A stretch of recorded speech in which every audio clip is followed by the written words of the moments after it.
वालेकुम अस्सलाम। क्या बेटा, आप कैसे हैं? ठीक हैं? बिल्कुल बिल्कुल खैरियत। वालेकुम आंटी, क्या हाल है? वालेकुम अस्सलाम, हाउ आर यू बेटा? I'm good।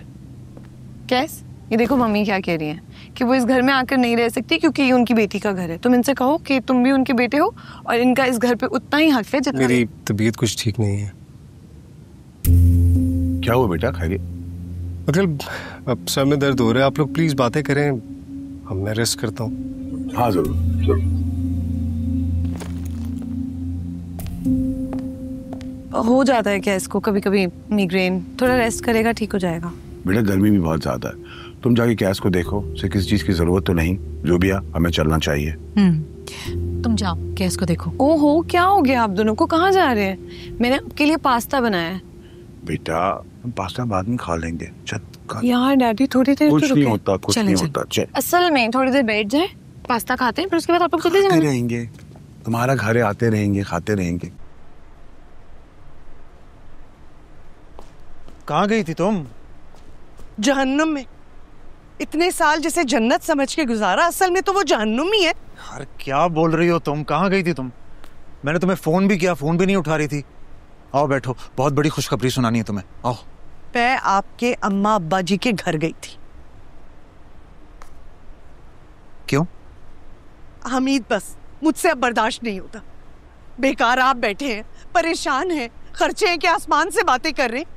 मैं आपके अब्बा जी को ये एहसास दिलाने गई थी कि वो कितनी ज्यादती कर रहे हैं हमारे साथ। इतनी बातें सुना के आई हूँ ना, मैं इतना जलील करके आई हूँ कि निगाह चुप हो जाओ। मैं चुप हो जाऊँ?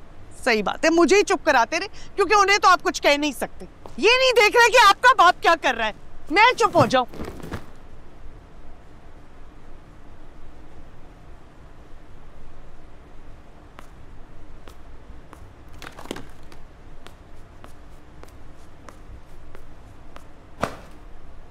क्या है ये? जिस बाप को तुम इतनी बातें सुनाकर आई हो, इतना जलील करके आई हो, उसने कारोबार मेरे हवाले कर दिया।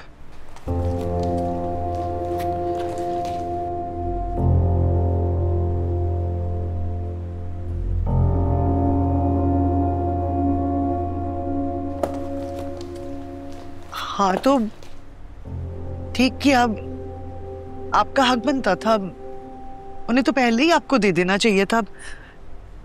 इतने हफ्ते जो हमने अजियत गुजारी है उसका मदावा कौन करेगा? बाप है वो मेरा, ये कारोबार उनका था। अगर वो चाहते तो मुझे एक फूटी कौड़ी ना देते, लेकिन निगत मैंने और तुमने जो बदतमीजी, जो बदजुबानी की है ना, उसकी नहुसत हमारे घर, हमारे कारोबार को कहीं निकल ना ले। क्योंकि दौलत तो आ गई हमारे पास, लेकिन दुआ करने वाले हाथों की बरकत नहीं है।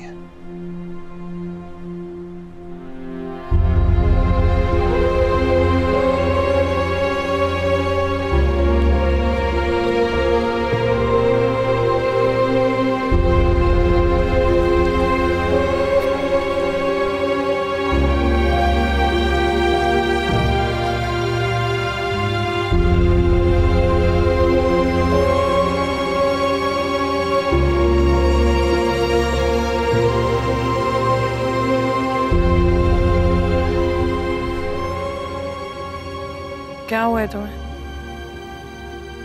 कुछ नहीं। तो फिर मम्मी डैडी से इस तरह मिसबिहेव क्यों किया? नहीं है तबीयत ठीक मेरी, दिल नहीं चाह रहा किसी से बात करने का। वो किसी नहीं है कैस, वो मेरे पेरेंट्स हैं। तुम उनसे बगैर कुछ कहे, बगैर ठीक से मिले, इस तरह कमरे में घुस आए, जैसे तुम्हें उनका आना अच्छा ना लगा। तुम्हें पता है मुझे कितनी एम्बैरेसमेंट हुई उनके सामने। मैं बहुत फिक्र है ना अपने मम्मी डैडी की, जानती भी हूँ मेरे मियाँ अब्बा किस हाल में है। क्या हुआ उन्हें? अकेले रह गए। मतलब? बाजी को फोन किया था मैंने, उन्होंने बताया कि अमीद भाई, मजीद भाई, भाभी सब लोग घर से चले गए, मम्मी पापा तन्हा हो गए। लेकिन क्यों? यार उन्हें लगता है कि सब कुछ हमारी वजह से हुआ। ये सोचकर मेरा दिल बोझल हो गया है। कैसे मेरे अम्मी अब्बा उस घर में अकेले रह रहे होंगे जहां पर हम सब बहन भाइयों की आवाजें और कहके गूंजते थे। वो बिल्कुल वीरान और खामोश हो गया।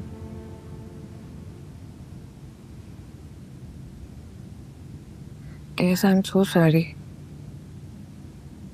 मुझे बहुत दुख हुआ है सुन के, लेकिन इसका मतलब ये तो नहीं है ना कि तुम इसका बदला मम्मी डैडी से लो।